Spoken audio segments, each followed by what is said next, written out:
갈라디아서 6장 말씀입니다.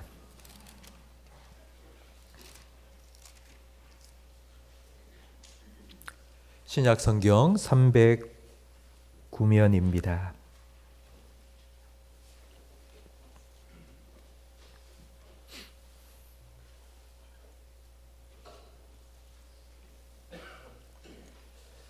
우리 1절과 2절 두 절이니 다 한 목소리로 함께 읽겠습니다.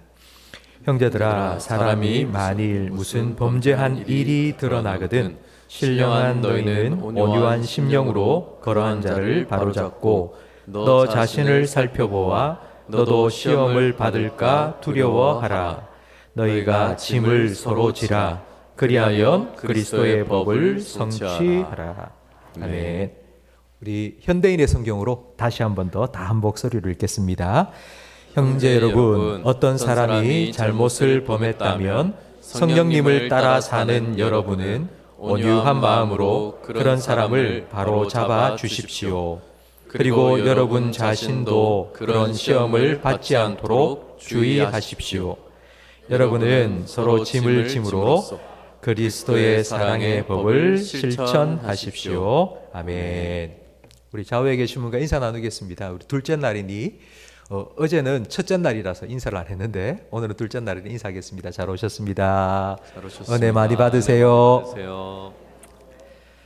하나님께서 창조하신 세상은 하나님 보시기에 심히 좋았을 정도로 완벽했습니다. 그 중에 딱 한 가지 좋지 않은 것이 있었습니다. 사람이 혼자 사는 것이 좋지 않았습니다. 하나님께서 처음부터 사람을 창조하실 때 아담과 하와 두 사람을 만드시면 되지 왜 아담 하나만 딱 만들어 놓고 혼자 사는 것이 보기에 좋지 않다. 왜 그런 말씀을 하셨을까요? 그 이유는 하나님께서는 사람이 혼자 사는 것이 좋지 않다는 것을 우리에게 알려주시기를 원하셨기 때문입니다. 이 외로움, 혼자 사는 것, 이 외로움을 해결하기 위해서 하나님께서는 하와를 만드시고 가정을 이루어 살아가게 하셨습니다. 그런데 외로움을 해결할 공동체를 깨뜨리는 문제가 생겼습니다. 그게 죄입니다. 아담과 하와의 관계를 깨뜨린 것 죄고요. 가인과 아벨 형제지간에 살인이 일어나게 만든 것도 죄입니다. 그럼 이 죄의 문제를 어떻게 해결할 수 있을까요?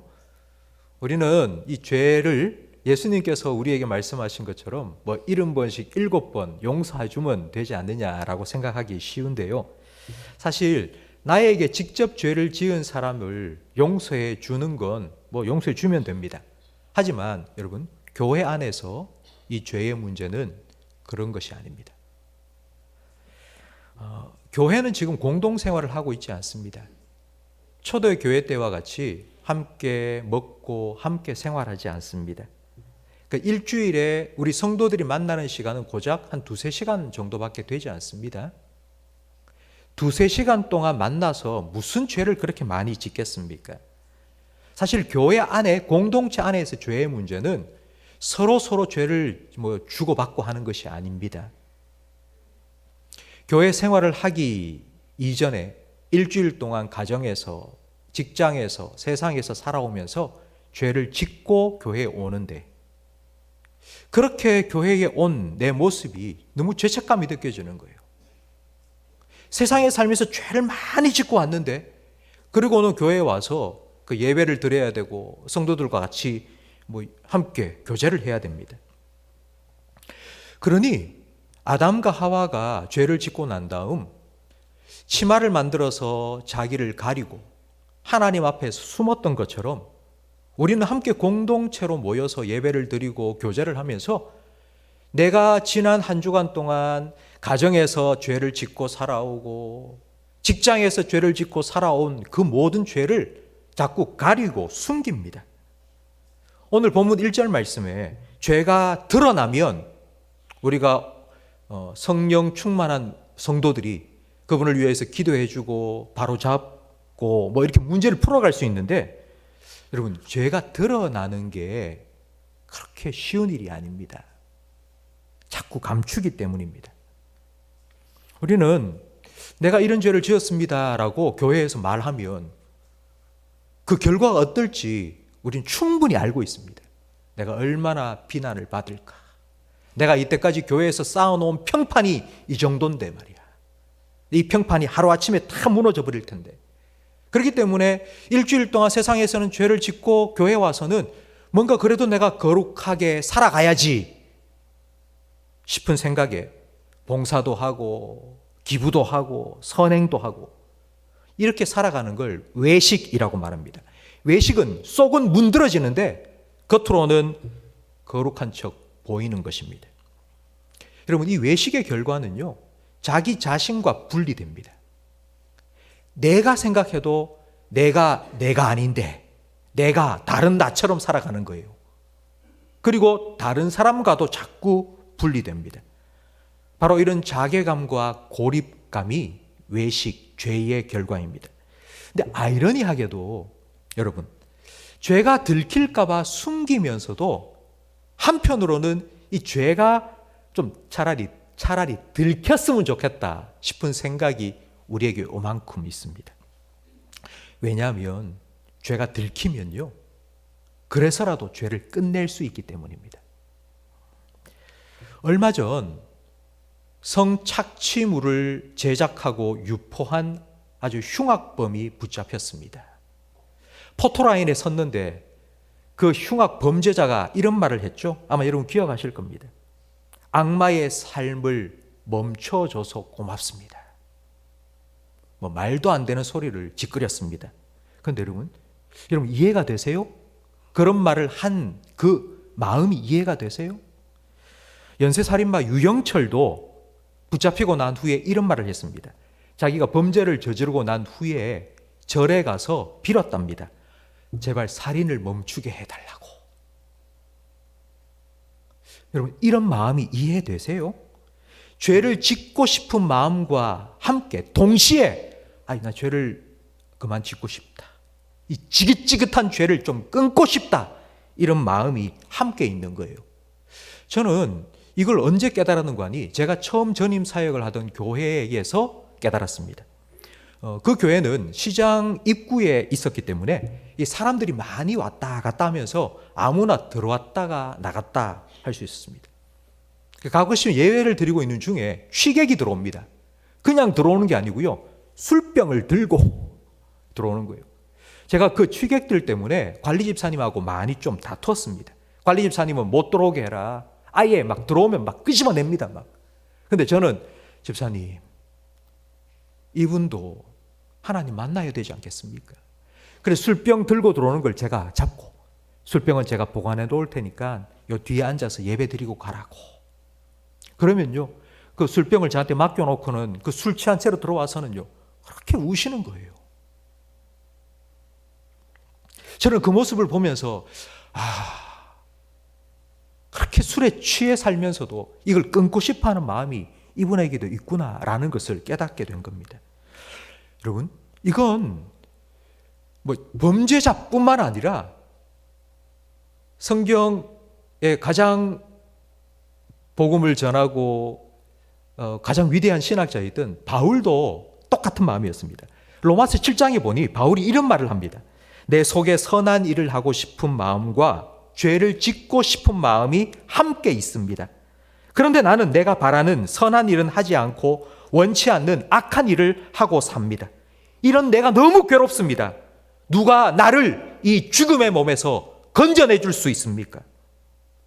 제발 죄를 끊고 싶고 죄와 싸워 이기고 싶은 마음이, 죄에 승리하고 싶은 욕구가 우리에게는 있습니다. 그러면 이런 성도들이 함께 모인 교회에서는 어떻게 해야 될까요? 죄에 대해서 좀 더 강력하게 선포를 하면서 죄를 짓지 마십시오, 회개하십시오, 이렇게 얘기해야 되겠습니까? 아니요, 그렇지 않습니다. 죄에 대해서 더 강력하게 말하고 회개하라고 촉구하면요, 오히려 더 숨습니다. 더 감춥니다. 여러분, 죄에 대해서 강력하게 말한다는 건요, 죄의 행위에 대해서 말하는 겁니다. 간음하는 것 죄입니다. 도둑질하는 것 죄입니다. 살인하는 것 죄입니다. 나는 그런 행위를 한 적이 없습니다. 그래서 그런 말을 들을 때에 나는 괜찮은 사람이야. 나는 그런 죄를 안 졌잖아. 저 사람은 죄를 졌으니까 저 사람이 죄인이지. 여러분, 이렇게 자꾸 분리시킵니다. 여러분, 죄는 행위의 문제가 아닙니다. 죄는 마음의 문제입니다. 욕망의 문제입니다. 음욕을 품고 여자를 보는 자는 이미 간음을 했고요. 형제를 미워하는 자는 이미 살인을 했다고 예수님 말씀하셨습니다. 하나님 앞에서 우리 모두는 죄인입니다. 십자가 앞에서 우리 모두는 다 은혜가 필요한 죄인일 뿐입니다. 여러분, 이것이 바로 오늘 본문 1절 말씀의 의미입니다. 형제 여러분, 어떤 사람이 잘못을 범했다면 성령님을 따라 사는 여러분은 온유한 마음으로 그런 사람을 바로 잡아 주십시오. 그리고 여러분 자신도 그런 시험을 받지 않도록 주의하십시오. 나도 그럴 수 있다고요. 저 사람이 죄를 범했는데 저 사람이 죄를 범한 걸 바로 잡아주는 것, 그게 중요한 게 아니고 나도 그럴 수 있다고요. 여러분, AA 클럽이라고 들어보셨습니까? AA 클럽은 알코올 마약 중독자들의 모임입니다. 이 AA 클럽이 세워지고 난 후 지금 이 땅 가운데는요, 한 230개 정도의 중독자들 재활 모임들이 만들어졌습니다. 그러니까 최초의 중독자들을 위한 모임이 AA 클럽입니다. 근데 이 AA 클럽이 어떻게 만들어졌는지 그 시작을 제가 말씀드리겠습니다. 빌 윌슨이라는 사람이 있었습니다. 이 사람은 알코올 중독자였습니다. 상담을 받고 치료를 받고 술을 끊고 6개월 동안 금주 생활을 하고 있다가 타지방에 출장을 갔습니다. 이제 계약권 때문에 갔는데요. 계약이 깨졌어요. 그래서 호텔로 자기 숙소로 돌아오는데 호텔 1층에 있는 로비에 바가 있는데 막 웃는 소리와 술잔을 쨍 부딪히는 소리가 딱 들리는 거예요. 6개월 동안 술을 끊고 있었는데 계약을 성사시키지 못하고 호텔로 들어오다가 술 마시는 장면을 딱 보는 순간 그의 마음속에는 이런 생각이 확 든 거예요. 지금 나에게 필요한 건 술이다.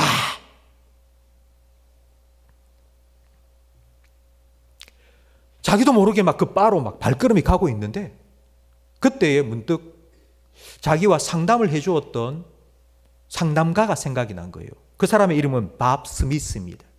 그분도 그 상담가도 알코올 중독자였다가 완전히 술을 끊고 알코올 중독자를 상담해주는 일을 하고 있습니다. 그래서 내가 그 사람에게 지금 전화를 해야 되겠다 하고는 전화를 한 거예요.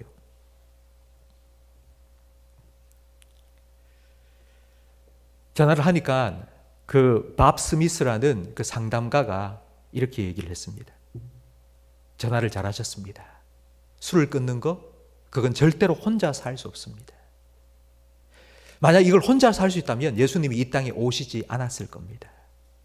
예수님이 이 땅에 오신 이유는 함께 해주기 위해서, 도와주기 위해서 오신 겁니다. 우리와 함께 술을 다시 끊어봅시다. 그러면서 전화를 2시간 동안 한 거예요. 그 전화를 하면서 술 생각을 다 잊어버리게 된 것입니다. 여러분, 예수님께서 우리에게 찾아오신 이유가 바로 이것 때문 아닙니까? 마태복음 9장 12절 말씀을 함께 읽어보겠는데요. 예수님께서 왜 우리를 찾아오시고 우리를 불러주셨는지 예수님께서 그 이유에 대해서 뭐라고 말씀하시는지를 생각하며 함께 읽겠습니다.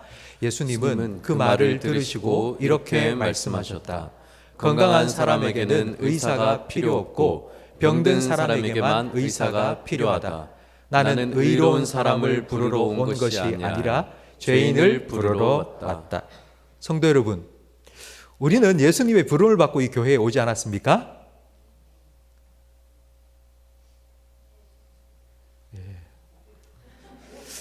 예수님 부름을 받고 교회에 오셨다면, 그렇다면 왜 예수님께서 우리를 부르셨을까요?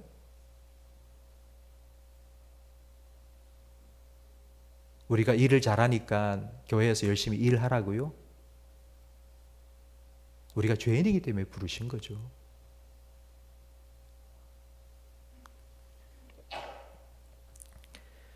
예수님의 부름을 받고 교회에 모여있는 우리들은 사실 저도 그렇지 않습니까? 여러분 보기에 뭐 호대가 멀쩡한 것 같고 목사처럼 생겼지 않습니까? 그런데 저는요, 제 자신을 신천 같다고 생각합니다. 신천 보면 아주 맑아요. 근데 여러분 한번 들어가서 휙 휘저어 보세요. 콩나물 대가리에 라면 퉁퉁 불어 터진 게 막 둥둥둥 떠 다닙니다. 그게 우리 마음입니다. AA 클럽에 한 가지 규칙이 있습니다. 모임을 시작할 때마다 자기 소개를 반드시 합니다. 나는 알코올 중독자 아무개입니다. 나는 마약 중독자 아무개입니다. 여러분 1년에도 수십 번을 만나는데 만날 때마다 자기 소개를 한다? 다른 사람 모르기 때문에 하는 게 아닙니다. 이건 자기 소개가 아니고 자기 고백 시간입니다. 그런데 이렇게 자기 고백을 할 때에 절대로 하면 안 되는 말이 딱 하나 있습니다. 나는 알코올 중독자였습니다. 라는 말은 절대로 하면 안 됩니다. 술을 끊은 지 10년이 되어서 10년 동안 술을 한 번도 안 먹었어요. 그래서 알코올 중독자들을 도와주기 위해서 자원봉사자로 함께 참석한 사람도 나는 알코올 중독자였습니다. 라는 말을 하면은 절대로 안 됩니다. 왜 그럴까요? 나는 언제라도 다시 알코올 중독자가 될 가능성이 있는 사람이라는 걸 인정하라고.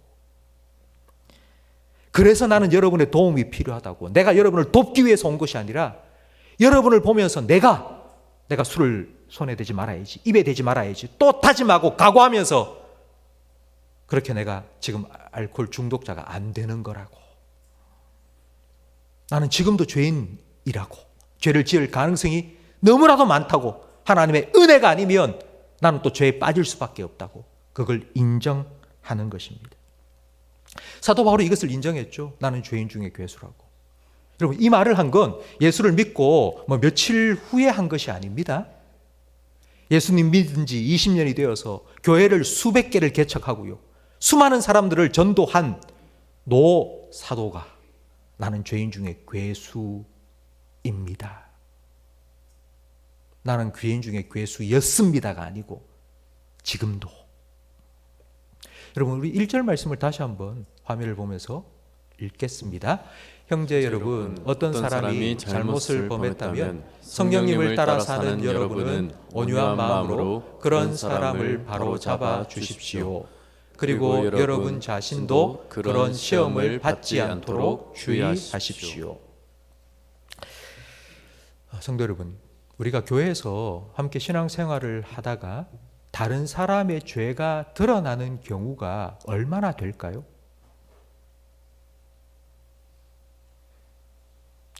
일 년 동안 살면서 우리 성도들 중에 어떤 사람이 잘못한 게 확 드러날 때가 과연 몇 번 정도 될까요? 진짜 손에 꼽힐 만큼입니다. 그게 매주일마다 그런 일이 일어나는 게 아닙니다. 정말 가뭄에 콩 나듯이 진짜 가끔씩 일어납니다. 여러분, 그런 걸 봤을 때, 드러났을 때 어떻게 하시겠습니까? 야, 누가 그랬대. 어느 집에 말이야, 아마. 그런 일이 있었대. 여러분, 너 자신을 살펴보라고요. 나도 그런 시험을 받지 않도록 주의하라고요. 여러분, 이게 무슨 의미인지를 예수님께서 말씀해 주셨습니다. 마태복음 7장 3절 말씀을 함께 읽겠습니다. 왜 너는 형제의 눈 속에 있는 티는 보면서 내 눈 속에 있는 들보는 보지 못하느냐?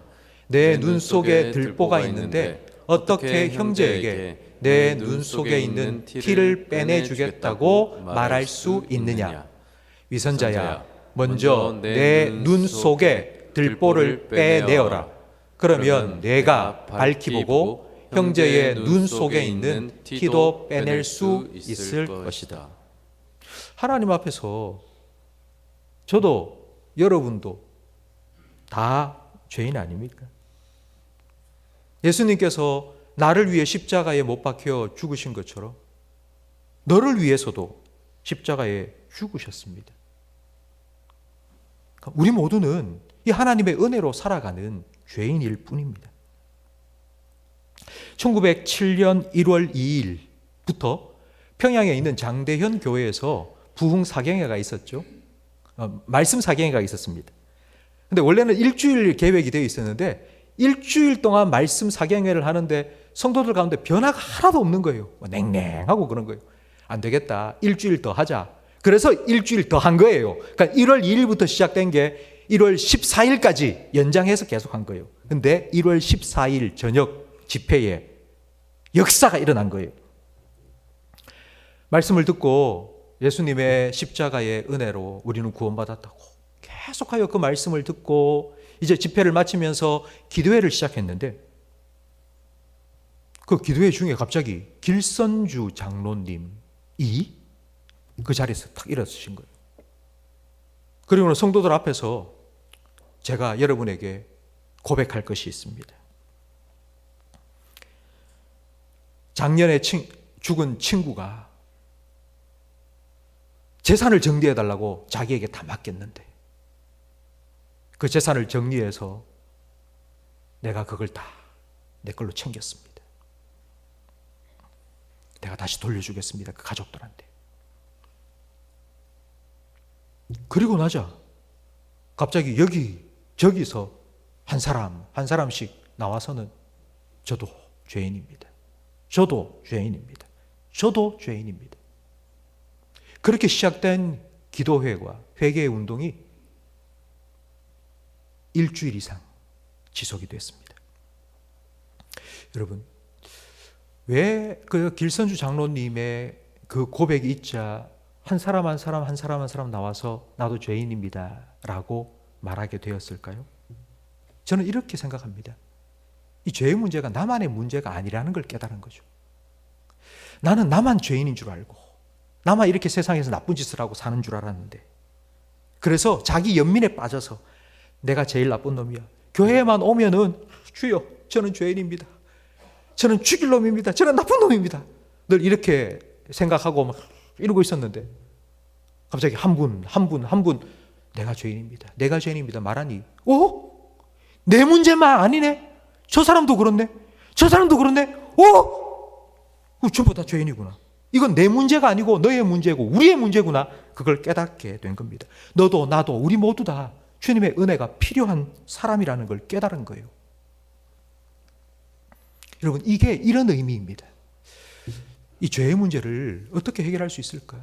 전우가 필요한데 나 혼자 도저히 감당할 수가 없는데 그러면 우리 함께 모여서 함께 싸우자고, 우리 전우가 되자고, 우리가 동지가 되자고, 함께 이 일을 좀 해보자고, 서로 격려하고 서로 위하여서 기도해주고 죄를 이길 수 있는 그런 전우가 되어보자고. 여러분, 이게 바로 오늘 본문 2절 말씀 의미입니다. 2절을 함께 읽겠습니다. 여러분은 서로 짐을 짐으로써 그리스도의 사랑의 법을 실천하십시오. 저는 우리 교회가 이런 교회가 되기를 소망합니다. 와서 숨기고 감추고 하는 게 아니라 아프고 힘들고 내가 해결할 수 없는 문제를 꺼내놓고 좀 도와달라고 함께 기도하고 그렇게 해줄 수 있는, 세상 어디에서 이런 일을 할 수 있겠습니까? 사실 함께 예배드리고 있는 이 시간에 누군가 한 사람이 앞에 나와서 마이크를 잡고 막 내가 죄인입니다 이런 말을 하는 게 정말 힘듭니다. 어렵습니다. 그래서 우리는 동네 모임을 만들었습니다. 사실 동네 모임을 만들면서 저는 우려하는 바가 있었습니다. 같은 연령대에 비슷한 상황에 살아가고 있는 그 동네 모임에 함께 모여서 이런저런 얘기를 하다 보면 저는 그런 걱정이 되는 거예요. 이분이 뭐 이런 힘들고 어려운 얘기를 하면은 옆에 있는 분은 그거 그렇게 하면 돼. 나는 안 그래. 이렇게 말하는 것이 혹시 자기 자랑처럼 들리진 않을까? 괜히 그런 말을 꺼냈다가 오히려 상처받는 건 아닐까? 나는 이렇게 하니까 잘 되던데 하고 그냥 섣부른 훈수를 두지는 않을까? 여러분, 근데요, 내가 해서 잘 된 게 그 사람한테 잘 될 일이라는 법이 없습니다. 나는 이 부분이 약하고요, 저 사람은 저 부분이 약합니다. 서로 약한 부분이 다른 것뿐이에요. 그런데 내가 저 사람이 말하는 부분에서 내가 강하다고 내가 한마디 해주는 게 그분에게는 도움이 아니라 오히려 상처가 될 수도 있기 때문입니다. 저는 이걸 목사님들 모임에 가서 절실히 깨달았습니다. 함께 모이는 15명의 목사님들께서 교회에 목회하면서 힘들고 어려운 얘기를 많이 하세요. 그게 거의 두 가지입니다. 당회를 하면서 자기 힘들었다. 그리고 부교육자들을 대하면서 자기 너무 힘들다.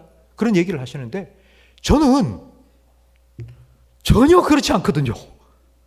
우리 장로님들 너무 좋으시고 우리 부교육자들 너무너무 좋다고 저는 그런 얘기를 자꾸 한 거예요. 그런데 어느 순간 제가 하는 이런 얘기가 사실인데 저는 진심으로 그렇게 얘기한 건데 듣고 있는 다른 사람들에겐 지자랑하는 것 같다는 느낌이 드는 거예요. 내가 말을 하지 말아야 되겠다. 앞으로는. 그래서 입을 닫았습니다. 그 사람들이 하는 얘기에 귀를 기울여주고 함께 아파해주고 걱정해주고. 성도 여러분, 혹시 누군가가 힘들고 아픈 이야기를 여러분에게 꺼냈을 때 저는 여러분이 이렇게 받아주시면 좋겠어요. 야, 저 사람이 참 잘못했구나. 저 사람이 참 짓을 했구나. 라가 아니고 저분이 예수님께로 더 가까이 나아가기를 원하는데 예수님께로 더 가까이 나아가기를 원하는데 이것 때문에 발목이 좀 잡혀 있구나. 저걸 위해서 기도해주고 저분이 조금 더 예수님께로 가까이 나아갈 수 있도록 내가 도와줄 수 있는 일이 뭐가 있을까?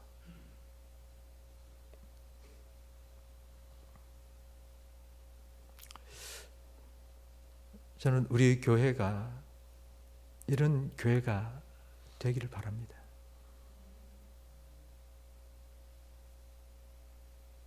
서로 이야기 나누고 마음에 담고 있는 것 함께 나누고 너무 힘들어 미치겠는데 괴로워 죽겠는데 안 그런 척하고 와서 웃으면서 인사하고 그냥 흩어져 버리는 그런 모임이 아니라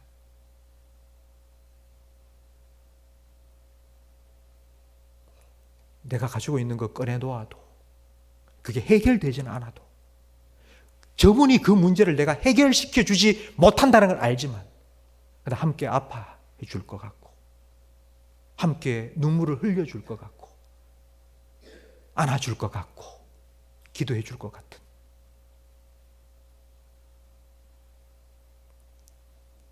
그런 교회가 되기를 바랍니다.